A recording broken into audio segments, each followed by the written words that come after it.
May kanya-kanyang hiling kay Allah ang ating mga kababayan ngayong huling araw ng Ramadan o Eid al-Fitr. Live mula sa Quirino Grandstand, may unang balita si Nico Wahe. Nico?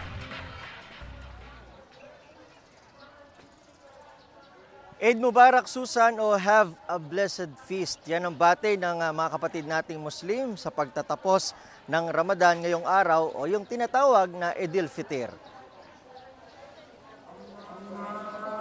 Kasama ang 8 anak, nagtungo sa Quirino Grandstand si Musa para ipagdiwang ang huling araw ng Ramadan o ang Eid al-Fitr.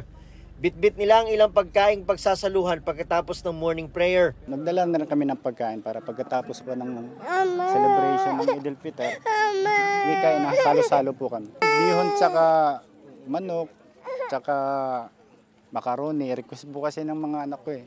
Para kay Musa, mahalagang napagtagumpayan niya ang pag-aayuno. Yung reward na matatanggap namin, mismo ang Allah ang magbibigay sa amin. Kumbaga, hindi niya na idadaan sa ibang mga anghel na bigay mo. Kumbaga, imagine yung mismong Diyos ang mag-aabot sa iyo ng reward.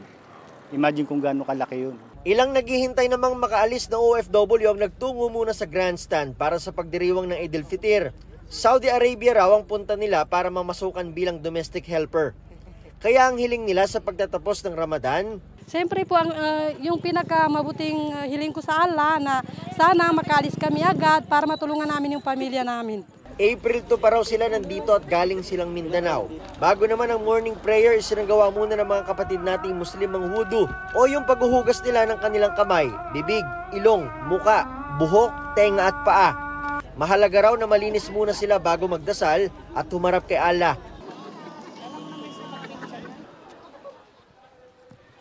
Susan, ito't katatapos lang nitong morning prayer ng mga kapatid nating Muslim. At tulad yan ay naasahan, ay marami sa kanilang mananatili rito at maglalatag lang ng kanilang mga sapin at dito na magkakain ng mga baon nilang handa. At yung iba naman ay didiretsong umuwi at doon sa kanilang mga tahanan magdiriwang ng Eid al-Fitr.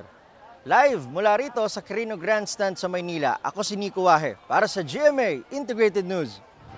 Mga kapuso, para una ka sa mga balita, mag-subscribe sa GMA Integrated News sa YouTube. Sa mga kapuso abroad, subaybayan niyo po kami sa GMA Pinoy TV at sa www.gmanews.tv.